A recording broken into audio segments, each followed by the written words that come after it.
ಕೆಲವರು ಯಾರಿಗೂ ಬೇಕಾಗೋದಿಲ್ಲ, ಆದರೆ ಜೈಲಲ್ಲೂ ಹಿಂಗಿರ್ತಾರ.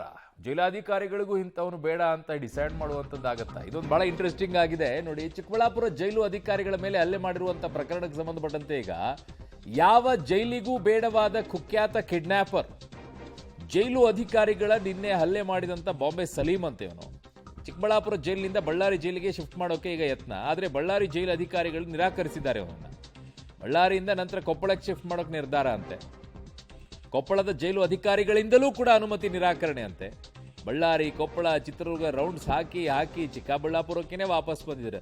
ಅಲ್ಲ ರೀ, ಬೆಂಡೆತ್ತೋದು ಬಿಟ್ಬಿಟ್ಟು ನೀವೇನ್ರಿ ಕಸ್ಟಡಿಗೆ ತೊಗೊಂಡ್ಬಿಟ್ಟು ಇಂಥದ್ದು ಆಗ್ತಾ ಇದೆ ಅಂತೇಳಿ ಲೋಕಲ್ ಪೊಲೀಸ್ ಸ್ಟೇಷನ್ಗೂ ಇಲ್ಲ ನ್ಯಾಯಾಧೀಶರಿಗೆ ಹೇಳ್ರಿ ಹಿಂಗೆ ಮಾಡ್ತಾ ಇದ್ದಾರೆ ಅಂತೇಳಿ. ಯಾವನವನು ಬಾಂಬೆ ಸಲೀಂ ಅಂತೆ. ಬಾಂಬೆ ಬದಲಾಗಿ ಹೋಗ್ಬಿಟ್ಟು ಮುಂಬೈ ಆಗೋಯ್ತದು. ಈಗಲೂ ಅವನಿಗೆ ಅಷ್ಟೊಂದು ಹೆದರ್ಬೇಕಾ?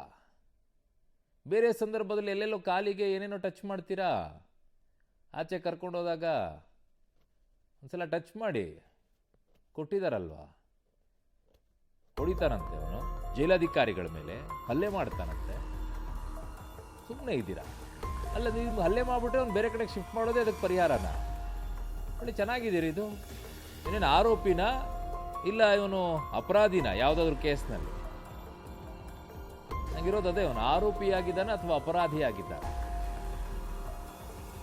ಮಸ್ಟ್ ಟೇಕ್ ಆ್ಯಕ್ಷನ್ ಇವನ ಮೇಲೆ ತಗೊಳ್ಬೇಕು.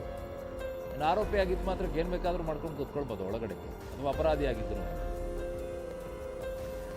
ಬಾಂಬೆ ಸಲೀಮ್ ಅಂತ ಅದ್ರಲ್ಲಿ ಬೇರೆ ಸರಿಯಾಗಿ ಯಾರೋ ಆಫೀಸರ್ ಸಿಕ್ಕಿಲ್ಲ ಅವನಿಗೆ.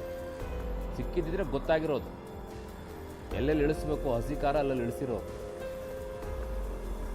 ಅವಾಗ ಏನು ಬಾಂಬೆ ಸಲೀಮು ಅಲ್ಲ, ಗೊತ್ತಾಗಿರೋದು ಏನು ಅಂತ ಹೇಳಿ. ಆಫೀಸರ್ಗಳೇನು ಇನ್ಫಾರ್ಮ್ ಹಾಕ್ಕೊಂಡಿರೋರು ಏನು ಅಂತ.